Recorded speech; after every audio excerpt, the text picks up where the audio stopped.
নানা গল্প জড়িয়ে আছে রথযাত্রার সঙ্গে। তার মধ্যে অধিকাংশের সঙ্গে জড়িত ভগবান শ্রীকৃষ্ণের নাম। শ্রীকৃষ্ণ এবং বলরামকে হত্যা করার উদ্দেশ্যে মামা কংস তাদের আমন্ত্রণ জানিয়েছিলেন মথুরায়। কৃষ্ণ বলরামকে আনার জন্য তিনি একটি রথ পাঠান গোকুলে। রথের সারথি ছিলেন অক্রূর। পুরাণে বর্ণিত এই রথযাত্রায় সাড়ম্বরে রথ উৎসব হিসেবে পালিত হয়।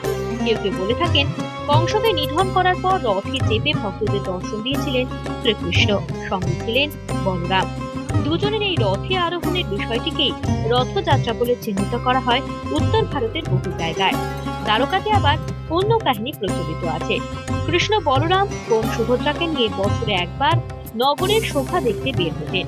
এটাই রথযাত্রা বলে দ্বারকাতে প্রচলিত। হরে রাম হরে রাম রাম রাম হরে হরে, হরে কৃষ্ণ কৃষ্ণ কৃষ্ণ হরে হরে, হরে রাম রাম রাম হরে হরে। কেউ কেউ বলেন, একবার ভগবান শ্রীকৃষ্ণের রানীরা মাতা রোহিণীর কাছে শ্রীকৃষ্ণের গোপিনীদের সঙ্গে করা রাসলীলার বিবরণ জানতে চান।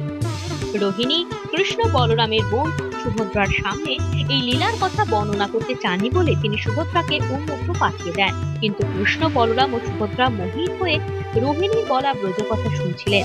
এই সময় সেখানে আবির্ভূত হন নারদ। তিন ভাই বোনকে তন্ময় হয়ে ব্রজকথা শুনতে দেখে নারদ বরদান করেন, এই তিনজন যুগে যুগে কালে কালে একসঙ্গে অবস্থান করবেন। ওম জগন্নাথ নমো নমঃ, শ্রী জগন্নাথ নমো নমঃ, জয় জগন্নাথ নমো নমঃ, জগতরনাথ নমো নমঃ।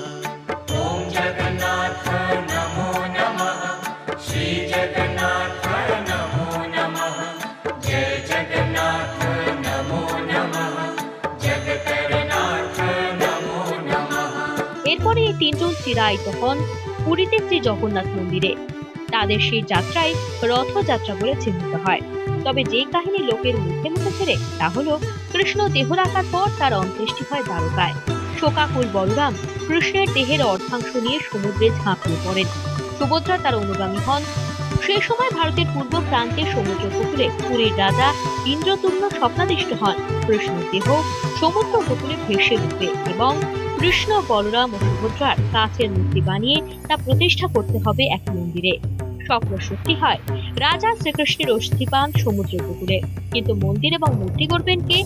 দেবতাদের স্থপতি বিশ্বকর্মা নেমে আসেন এবং রাজাকে জানান তিনি মূর্তি করবেন। কিন্তু যদি মূর্তি করার সময় কেউ তাকে বিরক্ত করে তাহলে মূর্তি অর্থ সমাপ্তই থাকবে। রাজা এই শর্তে সম্মত হলেও কয়েক মাস পরে অধৈর্য হয়ে তিনি মন্দিরের দরজায় করাঘাত করেন। বিশ্বকর্মা অন্তর্হিত হয়ে যান। কৃষ্ণ বলরাম ও সুভদ্রার মূর্তি অর্ধ সমাপ্তই থেকে যায়। এই অর্ধ সমাপ্ত মূর্তি নিয়ে যে শোভাযাত্রা বের হয় তাই রথযাত্রা বলে কথিত আছে।